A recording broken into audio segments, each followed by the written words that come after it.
bonjour et bienvenue dans Droit de Cité. Mon invité du jour est Omar Sy, l'acteur français. Omar, merci d'avoir accepté notre invitation. Bonjour. Bonjour Monsieur Moussange.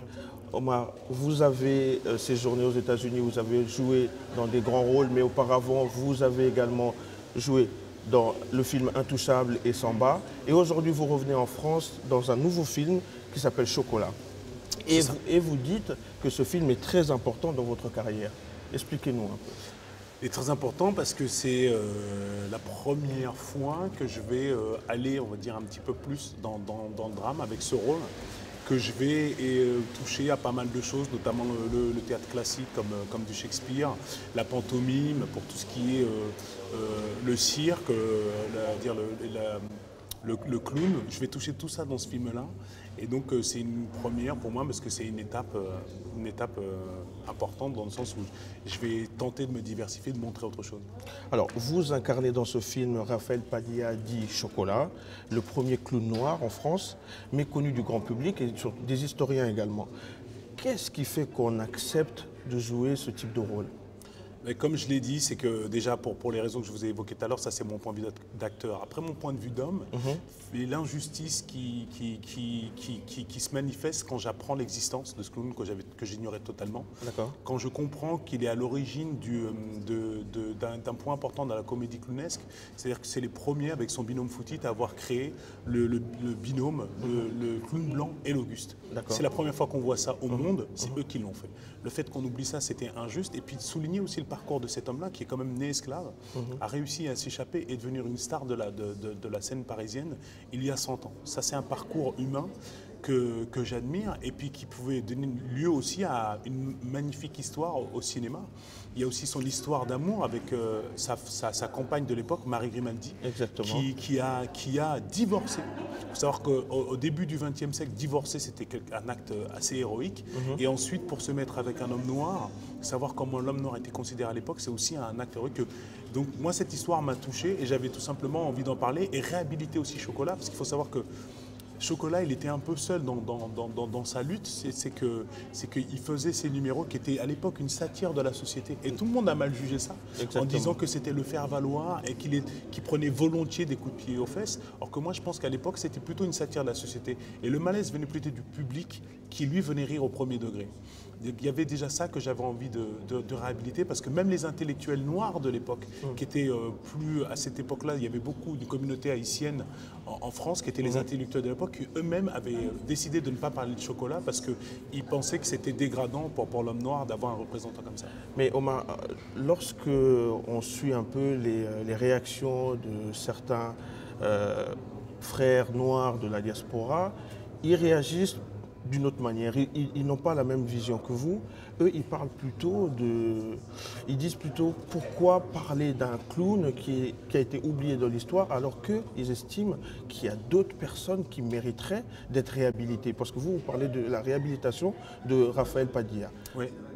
Moi, ma sensibilité, elle est sur Raphaël Padilla parce que j'en entends parler et puis que son parcours me parle pour pas mal de choses, parce qu'il vient d'un duo comique, parce qu'il a vécu une union mixte 100 ans auparavant. Et moi, c'est de ça que j'ai envie de parler. J'ai envie de parler de ce parcours de cet homme-là, qui est né esclave quand même, qui a réussi avec sa liberté de faire quelque chose. C'était un artiste. Et moi, en tant qu'artiste, un artiste, ça me touche et j'arrive à... Vous vous identifiez à lui. Ben, je trouve que j'arrive à comprendre et surtout, j'ai besoin de le réhabiliter pour aussi ces raisons-là. Pour ces gens qui pensent que justement, parce qu'il était clown, il n'a pas plus de valeur qu'un autre. Je ne suis pas d'accord avec ça et donc c'est encore... Ce genre de remarques me fortifie ma conviction qu'on doit réhabiliter Raphaël Padilla. Alors, lorsqu'on regarde le film Omar, on observe déjà qu'il faut être physiquement préparé, être prêt, et aussi une transformation physique. On voit que vous avez pris des muscles, que vous êtes plus costaud que d'habitude. Comment avez-vous fait ? Ben, comme tout le monde, je suis à la salle de sport. Non, mais effectivement, il y a toute la technique du cirque qui demande beaucoup de résistance, surtout pour un tournage, parce qu'on est amené à répéter plusieurs fois les choses. Il fallait avoir la machine qui suit. Donc, j'ai dû aller réveiller certains muscles qui étaient endormis chez moi pour pouvoir tenir la cadence. Ouais. D'accord. Mais alors, revenons un peu sur Raphaël Padilla dit Chocolat.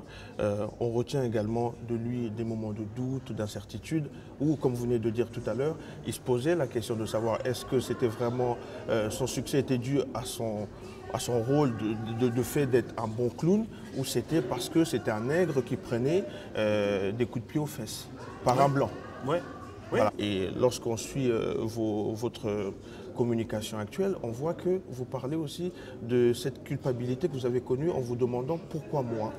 Est-ce que vous pouvez nous expliquer cette sensation? Cette sensation, elle est liée à tous les artistes. Là, c'est le doute de Raphaël Padia. Il n'est pas lié au fait qu'il soit noir, il est lié au fait que c'est un artiste. Et les artistes, ils sont dans le doute tout le temps. Et c'est le doute qui les fait créer, être créatifs et qui les fait avancer.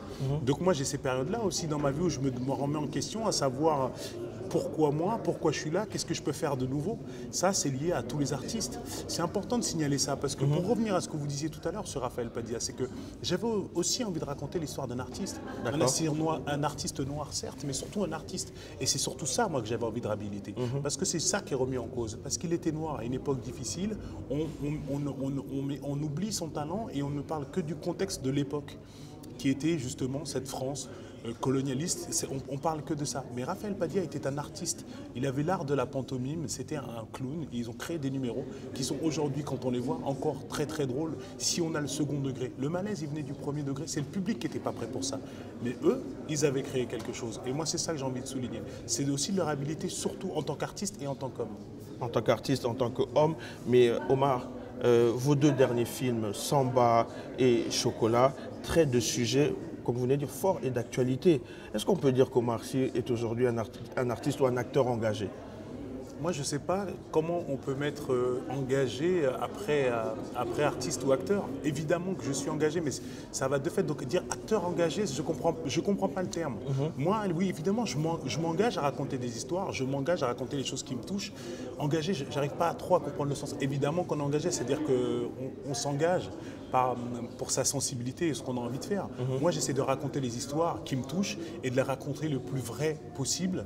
Et donc, si ça, c'est être engagé, ouais, je suis engagé, mais je me lève pas le matin en me disant il faut que je m'engage. Je suis comme ça, c'est-à-dire qu'il y a des choses qui me touchent, j'en parle. Ok. Et alors, Raphaël Padia, lui, a une fin un peu difficile. On ne va pas raconter le film. Ne spoil pas le film quand même, Mensonge. On ne va pas raconter le film, monsieur Si. Mais bon, moi je voulais savoir, vous êtes aujourd'hui effectivement une star reconnue internationale, mais on vous voit très peu dans les dîners mondains, bref, vous êtes très peu visible quand même. Vous faites la promo, mais après vous disparaissez. Est-ce que c'est ça la recette pour échapper aux excès du showbiz? Je ne sais pas ce que c'est, moi, les excès du showbiz. Je pense que chaque artiste vit ses moments de doute et ses incertitudes comme il veut.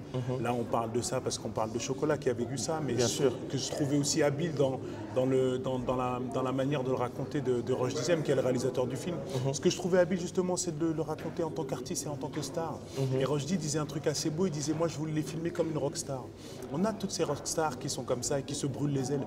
Il ne faut pas oublier Vous considérez aujourd'hui comme une rockstar française? Non, je parle plutôt de Raphaël Padia. À l'époque, il était quand même dans une espèce de schizophrénie, c'est-à-dire que le clown était accepté, mais pas l'homme. Et dans cette solitude-là, parce que même les Noirs de l'époque le rejetaient, les Blancs ne l'acceptaient pas totalement, donc il était totalement seul. Donc ça explique aussi peut-être cette fuite avec les mondanités, l'alcool, les femmes, un peu la facilité. En ce qui me concerne, moi j'ai ce qu'il me faut quand je rentre chez moi. J'ai une femme, des enfants, une vie assez complète. Encore une fois, c'est une question de sensibilité. Moi, je ne suis pas là pour juger les autres. Moi, je fais différemment. C'est-à-dire que quand j'ai fini mon travail, j'aime rentrer chez moi parce que je m'y sens bien. J'ai réussi à trouver une maison agréable. Oui, une maison agréable à Los Angeles. Avec les gens à l'intérieur qu'il faut. À Los Angeles, tout de même. Ben oui, tout de même, mais alors, sans mal. Non, pas du tout. Très bien.